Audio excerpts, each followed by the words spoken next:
Hey y'all, welcome to my channel. The channel that for the most part we'll be talking audio, but this time we'll be talking barbecue.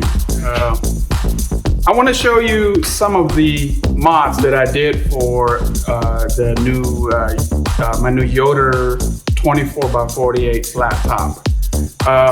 When I was looking to get this grill, I didn't find anywhere on the internet any pictures or anything like that about the one with the black competition cart.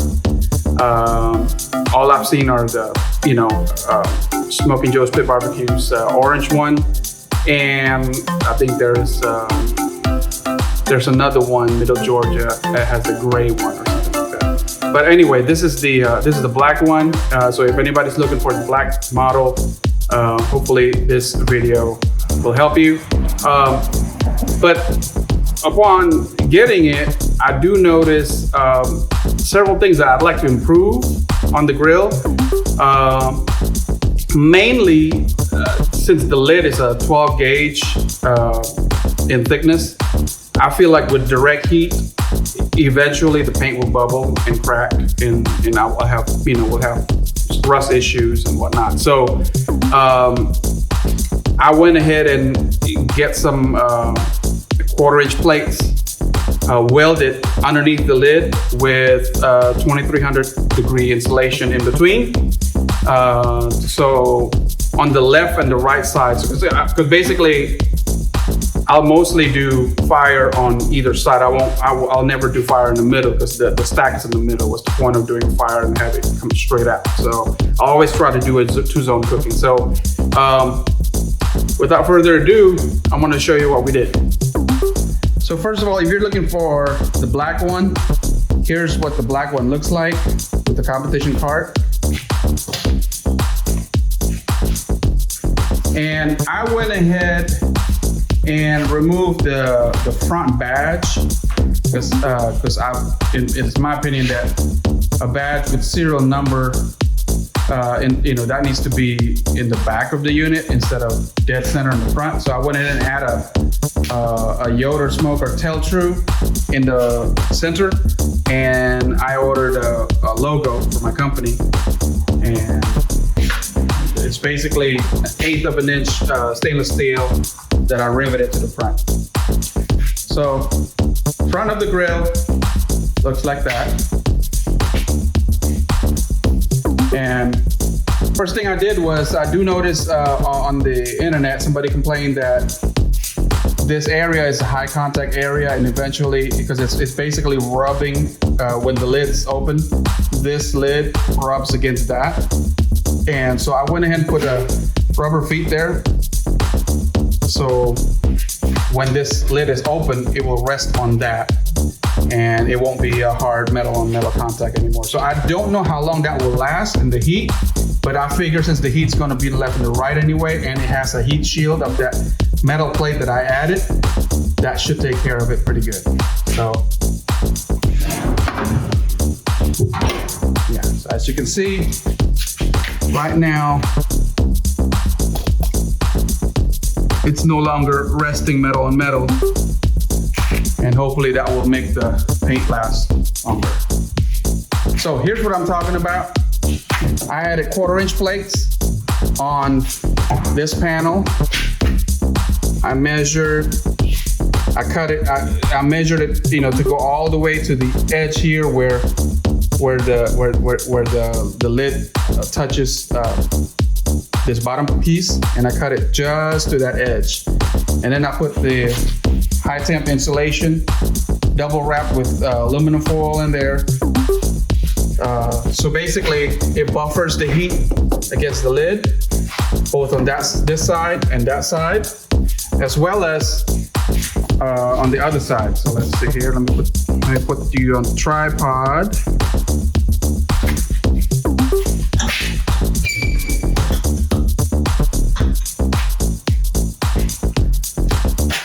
So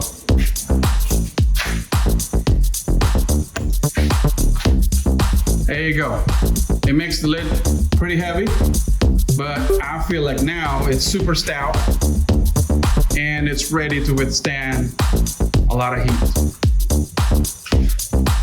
What I also did was I put gasket all the way around so that way there will be no leaks. Gasket right here, on the top there, and in between the two lids. Let's see here. There you go. In between the two lids, I put the gaskets in there. Now, these are leftover insulation that I clip on using Harbor Freight magnet clips. Let me see here. The angles. I use a Harbor Freight magnet. The clips. It's like a little over $1. Comes in 3s. I got 2 of those, and I put that in there, and down here in the side. So basically, it guards against radiant heat from toward the front of the grill, the back of the grill, and the top. So this grill now should last forever. The other thing that I did that I didn't like with the original configuration was they divided the grates into 2 halves. Well, if you're gonna do fire on one end, I'd like to be able to feed the fire without removing grates. So what I did was I had one of the grates cut in half, and I tacked it on with another square tubing. So basically, let me see here, let me put you on tripod again. So basically, I can remove this panel, right?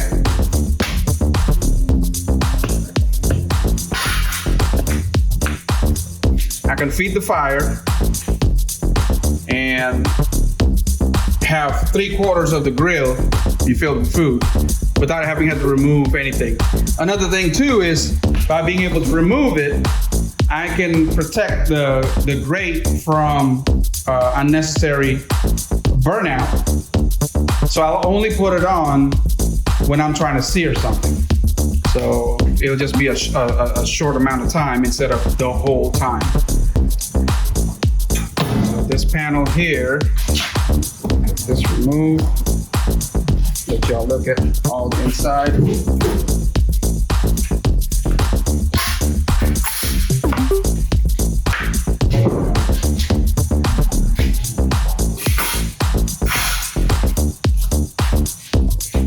So, the other thing that I do notice, Yoder just gave you this expanded metal that is not tacked onto anything. It's just laying there at the bottom of the fire grate. The fire grate is nice and stout. It looks like it's 1/4 steel or it's actually 7 gauge. But I went ahead and used this fire grate that I had from my old char griller, and I tacked it on so it gives it some structure. And then I added an angle iron at the bottom to give it some height. So now the fire has a distance, about 2.5, 3 inches of distance between the fire grate and itself, so that it has plenty of air flowing underneath, and the ash is not going to choke itself out because the fire grate only has those holes in there, which is pretty sparse. So if at some point, if the fire grate is laying on it without a distance, some parts of it might get choked out. So with this, we'll have plenty of oxygen to feed the fire. Let me show you. Let me remove this fire grate. This is the old fire grate I had right here. Let me remove it.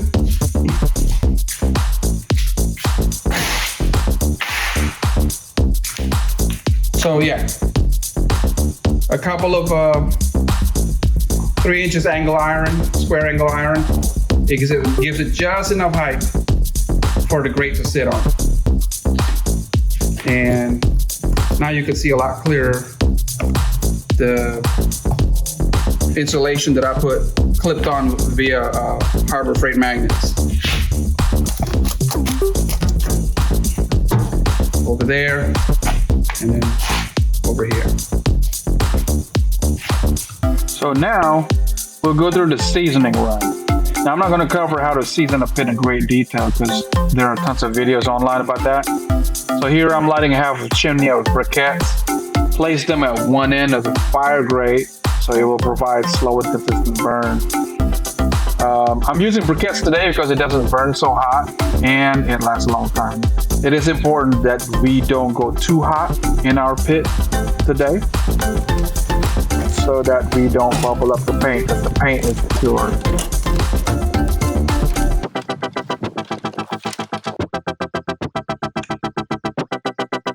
So we're going to run this pit no more than 225.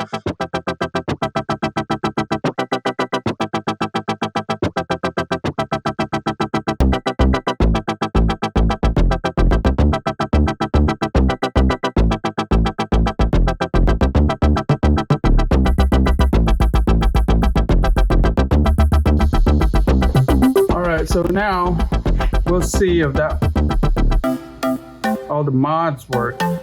Remember, we put plates on this side where the fire is. Right now, let me see here. The front thermometer the pit is running at 200 in the center. Fire's right here. Thermometer's right there, 2 inches from the grate.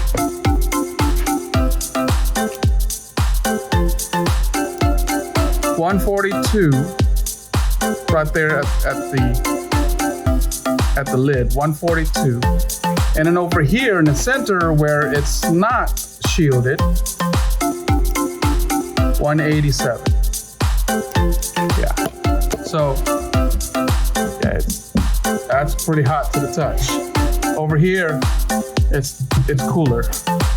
Now here on the edge, remember this much of it is not insulated, and this is hotter on here on this side. But for the most part, right above the fire, it is. Okay, so that's 148, and over here is 100. So about 50-degree cooler, right above the fire. So it is doing what we're intending to do, which is predominantly exactly above the fire. It's protecting it. How about here in the front? Right where the fire is. Okay, so that's 261. Yeah, 260 right there. 116. Okay. Okay, well, 120 in the center. Of course, it gets cooler on this side.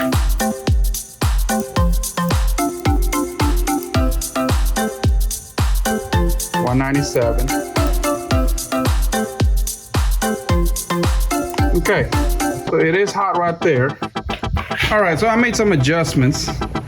Remember I told you on the sides over here, I have high heat insulation wrapped in aluminum foil, double aluminum foil, clipped with magnetic Harbor Freight clips to the walls there.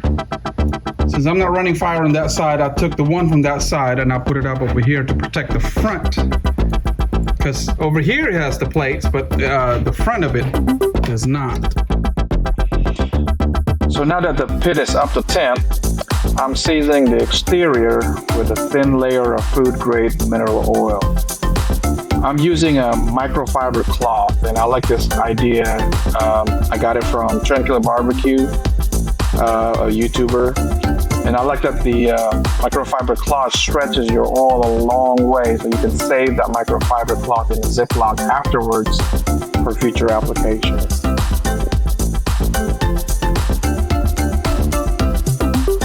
Well, thanks for hanging with me this far into the video. Maybe you can apply some of these mods into your grill. Until the next video, smoke on.